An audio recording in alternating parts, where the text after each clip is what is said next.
নমস্কার বন্ধুরা, আমার নতুন ব্লগে আপনাদের সবাইকে স্বাগত জানাই। আশা করছি সবাই ভালো আছেন, যে যেখানে আছেন। আমিও খুব ভালো আছি। আজকের দিনটা খুব সুন্দর, ঝকঝকে রৌদ্রকরোজ্জ্বল দিন। কিন্তু যেটা আমাদের আশা বা শিলিগুড়িবাসীর আশা, সেটা হচ্ছে একটু বৃষ্টি।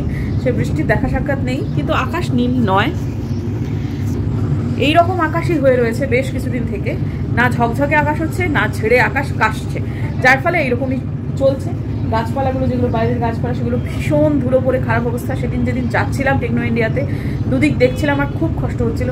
সেদিনকে ওই চা বাগানগুলো ঝকঝক করছে, কারণ চা বাগানে তো জল দিতে হয় ওদেরকে, কিন্তু বাদ বাকি ধারের যে গাছগুলো, সেগুলোর দিকে তাকানো যাচ্ছে না।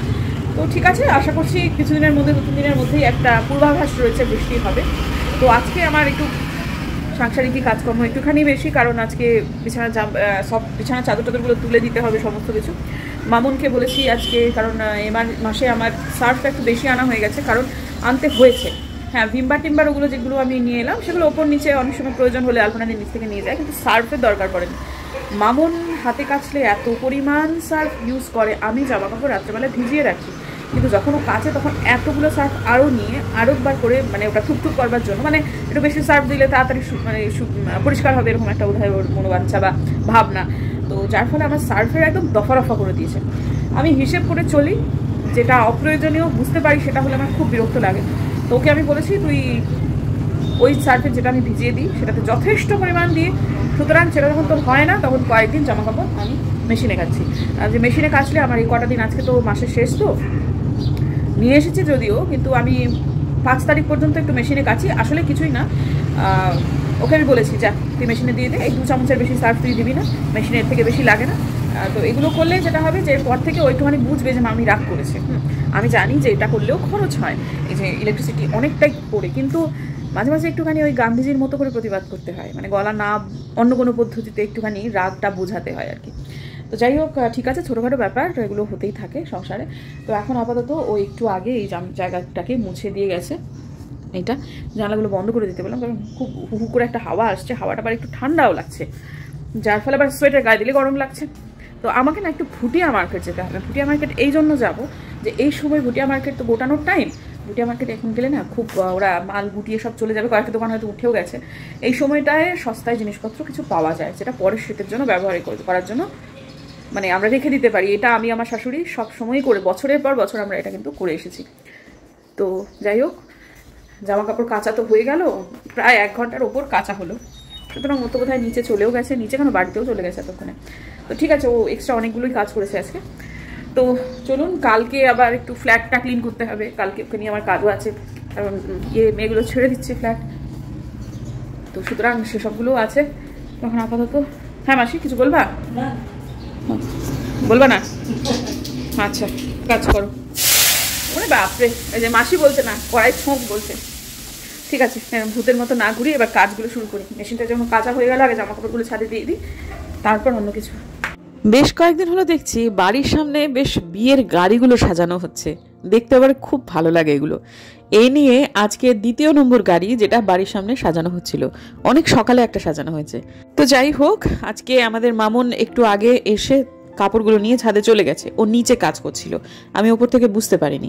এবার টুকটাক একটু ওই বারান্দার কাজ করি, তারপর গাছগুলোতে জল দেবো, এবং আজকে গ্রিলগুলোকে অবশ্যই ধুয়ে দিতে হবে। পাইপ দিয়ে ধুয়ে দিলে অনেক কম জলে অনেক তাড়াতাড়ি পরিষ্কার হয়ে যায়, এটা আমি খেয়াল করেছি। প্রত্যেক দিন যখন সকালবেলায় ওই পূব দিকে সূর্যটা দেখি এবং নমস্কার করি, তখন এই জায়গায় ধুলোটা সবার আগে চোখে পড়ে, তো বড় বিরক্ত লাগে। সেজন্য এখন ভাবছি প্রত্যেক দিনই এভাবে করে একটু গ্রিলটাকে ধুয়ে দিতে হবে। বৃষ্টির যখন দেখা নেই, তখন কি আর করা যাবে।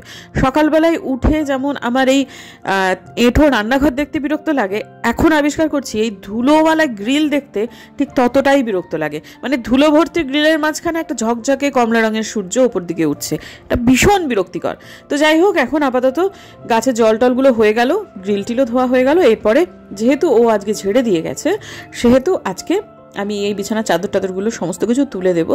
এই ঘরটা একটু ঝাড়ারও প্রয়োজন রয়েছে। তবে আপনারা নিশ্চয়ই দেখতে পাচ্ছেন যে এখানে আমাদের কার্লনের ওপরে চটা উঠে গেছে, কার্লনটা চেঞ্জ করতে হবে। শুধু এইটা নয়, আমাদের ঘরেরটাও এবং টুপুরের ঘরে একটা নতুন কার্লন দিতে হবে। সব মিলিয়ে 3খানা কার্লন প্রয়োজন, মানে গদি প্রয়োজন। তো যাই হোক, আপাতত চালানোর জন্য এরকমভাবে ওপর দিয়ে একটা কাঁথা মতো পেতে দিলাম। কাঁথা ঠিক নয়, এটা কম্বল। তো এটা আগে পাতা ছিল টুপুরের বিছানার ওপরে, মানে টুপুরের ছোটো খাটটার ওপর দুভাঁজ করে পাতা ছিল। তো এখন এটা এখানে আমি পেতে দিলাম। আমাদের ঘরেতেও ইদানিং দেখবেন আপনারা, যখন আমি বিছানা তুলবো তলায় একটা ছোট্ট মতো এরকম পাতলা পাতলা যে কম্বল সেগুলো রয়েছে, খুব আরাম হয় শুতে। এই নাহলে এই নারকেলের ছোবড়াগুলো এই সুতির কাপড় ভেদ করে না বেঁধে। তো যাই হোক, এখন সেগুলো টুপুরকে বললাম একটু আমাকে সাহায্য করে দাও, তাহলে আমার তাড়াতাড়ি হয়ে যাবে। সেও এমনিতে পড়ার মাঝখানে একটু বিরতি নিচ্ছিলই, আমাকে কাজটা করে দিল, তারও বিরতি নেওয়া হলো, আমার কাজটাও হয়ে গেল। এরপর সুপার উমেনের মতো এবার আমি ঝটপট করে সমস্ত কাজগুলো গুটিয়ে ফেলি। স্পিডটা বাড়িয়ে দিয়েছি, যার ফলে দেখতে নিজেকে কিরম যেন একটা এলিয়েনের মতো লাগে। মানে আমার চেহারাটা নয়, মানে কাজ করা স্পিড জন্য মনে হয় আমি বোধহয় এই গ্রহের মানুষই নই। আজকে আবার মাথা ব্যথার জন্য মাথায় প্রচুর তেল দিয়েছি। তো যাই হোক, এটা আমার স্বপ্ন যে একদিন আমি নিজেকে খুব স্পিডে কাজ করতে দেখবো। একেবারে ছোটবেলায় বাবা যখন গল্প বলতো, তখন রূপকথার কিছু কিছু মানুষ ছিল যারা জাদুদণ্ড ঘুরিয়ে দিলেই সব কাজ হয়ে যেত, সব জিনিস হয়ে যেত। আমার মাঝে মাঝে মনে হয় এখন বোধহয় আমার হাতে সেই জাদুদণ্ডটা এসেছে। সেটা হচ্ছে আমার এই এডিটিং অ্যাপটা, যেটাতে জাস্ট একটু আঙুলের ছোঁয়াতেই আমি আমার কাজের স্পিড 28 গুণ বাড়িয়ে দিয়ে আমি ছোটবেলায় যেটা ভাবতাম যেটা আমি করব, সেটা নিজেকে করতে দেখতে পাচ্ছি। সত্যিই ভালো লাগে। তো যাই হোক, এমনিতে শুধু আমার বলে নয়, আমার এরকম করে দ্রুত গতিতে কাজ করা দেখতে যে কোনো ব্লগারের ক্ষেত্রেই ভালো লাগে। তো যাই হোক, এখন রান্নাঘরে এলাম। একটা সসের বোতল কিছুদিন আগে ফাঁকা হয়েছে, সেই সসের বোতলটাকে একটুখানি পরিষ্কার পরিচ্ছন্ন করে নিচ্ছি। রবিশঙ্করজির একটা ভিডিও দেখলাম আমি, সেটাতে দেখলাম অ্যালকালাইন ওয়াটারের কথা উনি বলেছেন। এটা সত্যি যে আমি নিজেও এটা অনুভব করছি, আমার অ্যালকালাইন ওয়াটার দরকার। এই যে অতিরিক্ত পরিমাণ প্রত্যেক দিনই প্রায় সকালবেলায় উঠে একটু মাথাটা ধরে থাকা, কোথাও না কোথাও জঠরাগ্নি আমার নিভে যাচ্ছে একদম সূর্য ডোবার পরই, কিন্তু ভেতরে ভেতরে অম্বল হচ্ছে, এবং সেটা আমাদের খাদ্যাভ্যাসের জন্যই হচ্ছে। অ্যালকালাইন ওয়াটার এবার সত্যি সত্যি আমার দেহের জন্য প্রয়োজন হয়ে পড়েছে, এবং সেটাকে আমি এরকম করে মেজে তারপর উপুর করে রাখলাম। 1 লিটার বোতল হলে ভালো হতো, এটা 970 ml এর একটা বোতল। সেটা ঘরোয়া পদ্ধতিতে কিভাবে বানাচ্ছি আমি তো ব্লগের শেষে নিশ্চয়ই আপনাদের দেখাবো, কারণ এটা আমি করবো রাত্রে শোবার আগ দিয়ে। কাঁচের বড় কন্টেনার আছে, কিন্তু আপাতত আমার 1 লিটারের একটা বোতল, এই সসের বোতলটা দিয়েই হয়ে যাবে। স্নানে যাব, তার আগে একটু ছাদে হাঁটতে এলাম। মাকে নিয়ে আসার ব্যাপারটা নিয়ে একটুখানি মাই আর কি আবার একটু দ্বিধা তৈরি করে দিল। আমি মাকে যেটা বলেছিলাম 2 তারিখ পর্যন্ত টুকুরের পরীক্ষা, আজকে তো 29, মানে পরশু দিন পরীক্ষা। তো তুমি তারপরে যদি না দেখো 1-2 দিন সময় নাও একটু জিনিসপত্রগুলোকে গুটিয়ে নেওয়ার জন্য। মা তো আর ওই 1 ঘন্টার নোটিসে মার পক্ষে বেরিয়ে আসা সম্ভব না এই শরীর নিয়ে। তো ঠিক আছে, তুমি 2 দিন সময় নাও, ধীরে সুস্থে গুছিয়ে নাও, তারপরে আমি তোমাকে গিয়ে রাতারাতি গিয়ে নিয়ে আসবো। তা মার বক্তব্য, অত ওরকম করে ঘড়ি দেওয়া চাবি দেওয়ার মতো পুতুলের মতো আমাকে নাচাস না, আর কটা দিন দেখি, যদি না হয় তাহলে তোর কাছে যাবো। মা নিজেও বুঝতে পারছে যে মার একটু বিশ্রাম প্রয়োজন। গলার তো চিকিৎসা এখানে আসলে হবেও, প্রত্যেকটা মানুষেরই না একটা সময় পরে গিয়ে একটু বিশ্রামের দরকার হয়। মানে এমন একটা জায়গা যেখানে তার কোনো দায় নেই, দায়িত্ব নেই, যেখানে তার মানে বাজার হাট কী হবে, কে আসবে, তাকে কি করে দেওয়া হবে, এই দায়িত্বগুলো সারা জীবন ধরে তো পালন করেছে। একটা বয়স পরে গিয়ে একটু তো মানুষের বিশ্রাম প্রয়োজন। হাওয়া বদল বলে যে একটা কথা ছিল না, আগেকার দিনের সাহিত্যে আমরা এটা খুব খেয়াল করতাম, হাওয়া বদল বলতেন। আগেকার দিনে তো এলাহাবাদ, তারপর ওই সমস্ত জায়গাগুলোকে হাওয়া বদলের খুব ভালো জায়গা হিসেবে মানা হতো। স্বাস্থ্যকর জল, তারপরে শুধু এলাহাবাদ না, আরও কয়েকটা জায়গা, মানে এই মুহূর্তে মনে পড়ছে না, সাহিত্যে যেগুলো পড়েছিলাম সেগুলো এই জন্যই। হাওয়া বদল খুব প্রয়োজন, খুব প্রয়োজন। এই যে মেজো কাকা যে জীবনটা এখন পাচ্ছেন, সোনারপুর ছেড়ে চলে এসে উনি এখন অনেক ভালো আছেন। হ্যাঁ, তার জীবনের যা ক্ষতি, সেটা তো আর,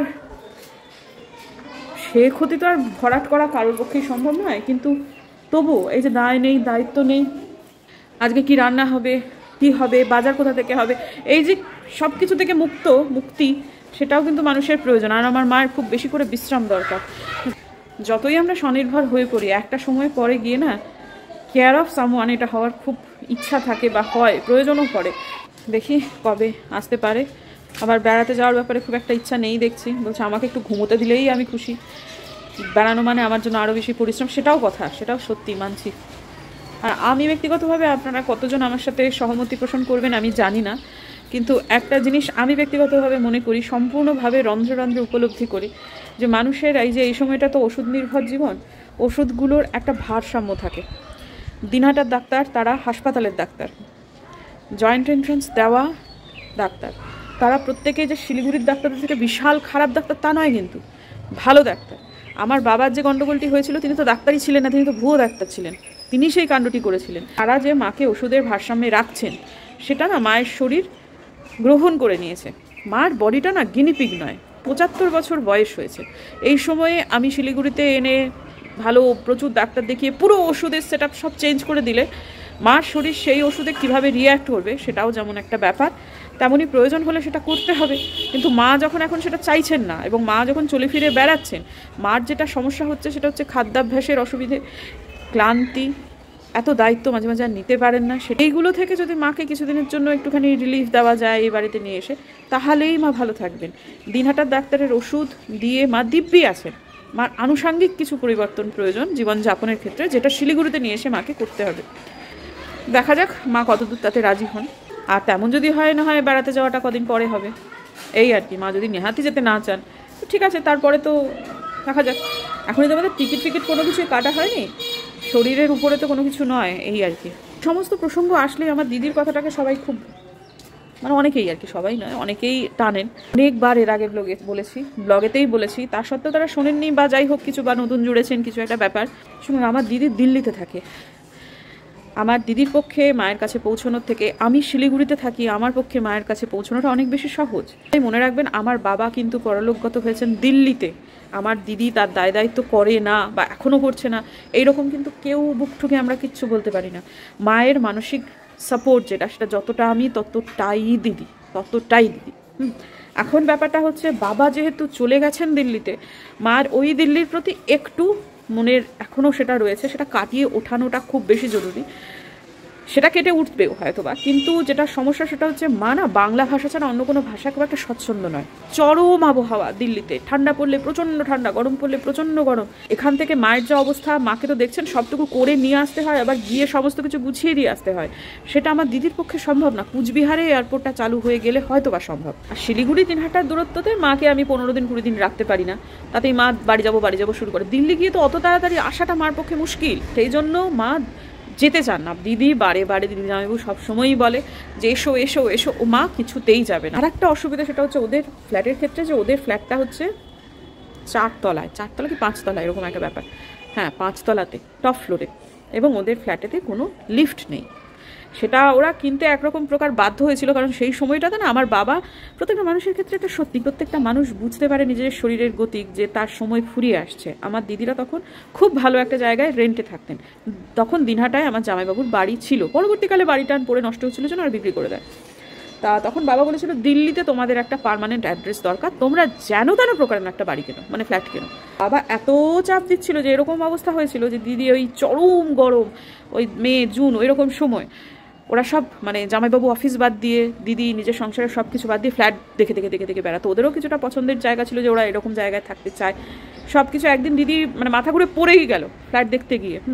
তারপরে যে শিকঞ্জি বলে না, ওই যে শিকঞ্জি, মানে দিদিরা বলছিল সে সময়টা, ওগুলো সমস্ত আশপাশের লোকেরা সব জামাইবাবু সব মিলিয়ে দিদিকে সুস্থ করে। তো এইরকম অবস্থায় বাবা এত বলছিল বারবার, প্রত্যেক দিন জিজ্ঞেস করতো, হ্যাঁ রে ফ্ল্যাট বুক করলি, হ্যাঁ রে ফ্ল্যাট বুক করলি। ওই রকম একটা তাড়াহুড়োর সময় দিদিরা একটা ফ্ল্যাট পছন্দ হয়েছিল। সব দিক থেকে ফ্ল্যাটটা খুব সুন্দর, কিন্তু ওই একটা সমস্যা, হ্যাঁ লিফট করবার হয়তো বা প্রভিশন আছে, কিন্তু এখনও লিফটটা তৈরি হয়ে ওঠেনি, যার ফলে আর মায়ের যা হাঁটুর অবস্থা, দোতলায় উঠতে পারে না। দিনহাটাতে তো মাসের পর মাস দোতলা 3 তলায় ওঠে না।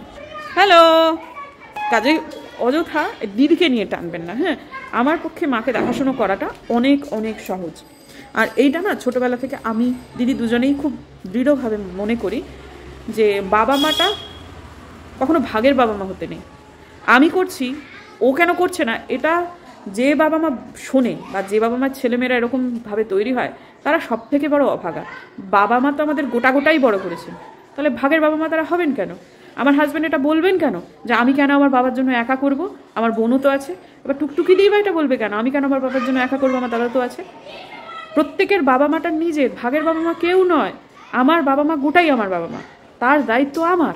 দিদির ক্ষেত্রেও সত্যি, যে বাবা মা দিদির গোটাটাই। তাহলে দিদি কেন বলবে যে তুই কেন দেখছে না? কথা মজ্জায় জানি, কাজে নিজেরা এত চাপ নিয়ে ফেলবেন না। আমরা যখন কোনো রকম চাপ নিচ্ছি না, তখন অযথা এই সমস্ত চাপ কল্পনা করে, আমাদের 2 বোনের মধ্যে প্রচুর বিরোধ, এটা কল্পনা করে নিজেরা কষ্ট পাবেন না। খুব একটা ফ্রিকুয়েন্টলি আমার দিদির সঙ্গে দেখা হয় না, এটা ঘটনা, কিন্তু তাই বলে আমাদের 2 বোনের মধ্যে বিরোধ আছে, আমাদের মধ্যে সম্পর্ক ভালো না, এত কল্পনার ফানুস তৈরি করে নেওয়ার কোনো প্রয়োজন নেই।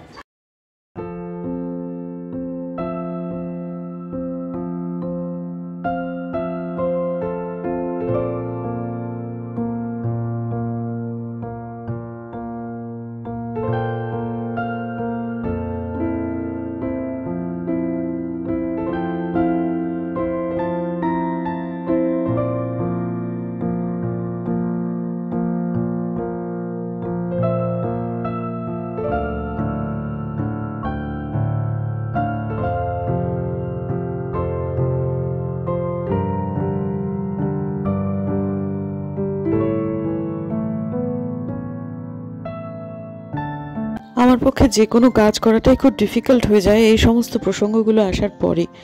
চোখের সামনে বাবার সেই চলে যাওয়ার সময়গুলো না একদম সিনেমার মতো ভাসে। কিন্তু ঠিক আছে, করার কিছু নেই, প্রত্যেকটা মানুষকেই কাজ করতে হয়। আমিও কাজে ফেরত এলাম এবং প্রায় ঘন্টা 3 বাদে আজকে আমি বৃহস্পতিবারের পুজো দিনের বেলায় করে ফেলেছি, আর এখন সন্ধেবাজরা দিচ্ছি। আমার শ্বশুরমশাই আমাদের বারবারই বলেন যে ঘরটা পাততে হয় সন্ধেবেলায়। বোমবাদা বারবারই একটা কথাই বলছে যে আমার ঠাকুমা যখন ফ্ল্যাটে থাকতেন তখন ঠাকুমা সবসময় দিনের বেলাতেই ঘট পাততেন। ছোটো কাকিমাকে দেখেছি তিনি দিনের বেলাতেই সমস্ত পুজো আচ্চা করেন। আমার শাশুড়িমা সন্ধ্যেবেলায় করতেন, কারণ যেহেতু বৃহস্পতিবারের পুজোটা একটু বড় হয়, উনি চাকরি করতেন, সেহেতু মানে পুরো বাড়ির সমস্ত কাজকর্ম সেরে ওনার পক্ষে সকালবেলায় পুজোটা তাড়াহুড়ো করে করা সম্ভব হতো না। সেটাকে আমার শ্বশুরমশাই বারবারই বলছেন যে এটা পারিবারিক চল, কিন্তু পরিবারের অন্যান্যদের মতে এটা পারিবারিক চল কখনোই নয়। দিদি শাশুড়ির আমল থেকে এটা কখনোই নাকি চালু ছিল না। তো যাই হোক, আপাতত আমার সুবিধে অনুযায়ী আমি শ্বশুরমশাইকে বলেছি আমার সুবিধে অনুযায়ী আমি দিনের বেলাতেই করব। তো বলছি ঠিক আছে, তাহলে তুমি তোমার মতো করো। তাই আজকে সন্ধেবাতিটা দিচ্ছি আমি সন্ধেবেলায়, পুজোটা আগেই হয়ে গেছে। সারাদিনে মায়ের সাথে অগুন্তিবার কথাবার্তা হচ্ছে, এখনও আমি মায়ের সাথেই কথা বলছি, বোঝানোর চেষ্টা করছি যে তুমি এসো, এর মধ্যে তোমাকে নিয়ে আসলে আমার কোনো অসুবিধে হবে না। কিন্তু মায়ের গলাটা আজকে তুলনামূলকভাবে ভালো আছে, সেই জন্য অনেক বোঝানোর পরেও মা বলছে বাচ্চার যখন পরীক্ষা চলছে তখন কোনোভাবেই তুই শহরান্তর করবি না, অর্থাৎ কোনো রকমভাবে নিজেকে ঝুঁকির মধ্যে ফেলবি না। এটা গাড়ি ঘোড়া নিয়ে তোকে আসতে হবে, সেক্ষেত্রে তোর অসুবিধে হবে, এক্ষেত্রে কোনো রিস্ক হয়ে যাবে, হতেই পারে, গাড়ি ঘোড়ার ব্যাপার একটা কিছু হতেই পারে। সুতরাং পারিবারিক স্থিতাবস্থা কোনোভাবেই যেন না এদিক ওদিক হয়। নাতনির পরীক্ষা শেষ হলে তবে আমি যাব। হেভি ম্যাগি খেয়ে কোনো অসুবিধা নেই, ম্যাগি মানে এক থালা ভাত, একটা ম্যাগি, সেটা ঠিক আছে। কিন্তু তুমি এত উইক হয়ে পড়ছো, তা একটু তোমার বিশ্রাম প্রয়োজন মা। না মা, সবই দরকার, কর্ম যেমন খুবই প্রয়োজন তেমন সেরকম তোমার বিশ্রামটাও তো প্রয়োজন। তুমি রেস্ট না হলে কি করে চলবে? তোমার সুষম আহার, তোমার সঠিক হাওয়া বদল শব্দটা তো নতুন নয়, এমনি এমনি তো আর আসেনি। নরম করে খুব একটা কাজ হলো না, এবার মাঝে মাঝে একটু গরমও দেখাতে হয়, যেটা আমরা দুবোনই মাঝে মাঝে দেখিয়ে থাকি। তাতেও যে খুব একটা বিশেষ লাভ হয় তা নয়, মা যা বলবেন মা সেটা করবেনই। এই থামো তো, বেশি বেশি সেন্টিমেন্টাল কথাবার্তা বলে সাইড করো না, শিলিগুড়িতে আসতে হবে। এ, না না না, একদম এসব কথা বলো না। আমি তোমাকে তাহলে 2 তারিখে পরীক্ষাটা হোক।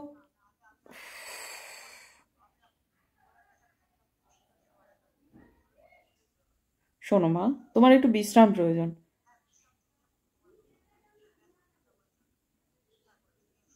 কতক্ষণ ধরে কথা বলছি দেখুন, আমি কটা কথা বলছি আর মা কটা কথা বলছে।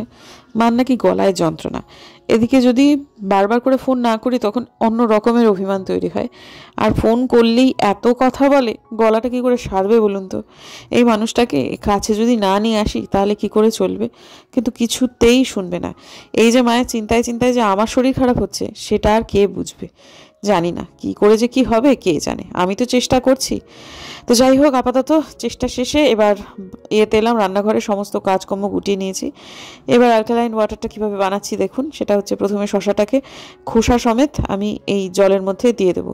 এটা সাধারণ ওই আমাদের অ্যাকোয়াগার্ডের জল, সেখানে একটুখানি দিয়ে দেবো। জলটা একটু বেশি হয়ে গেছে, সেহেতু শশা দেওয়ার পরে উপচে যাচ্ছিলো জন্য একটু কমিয়ে নিয়েছি।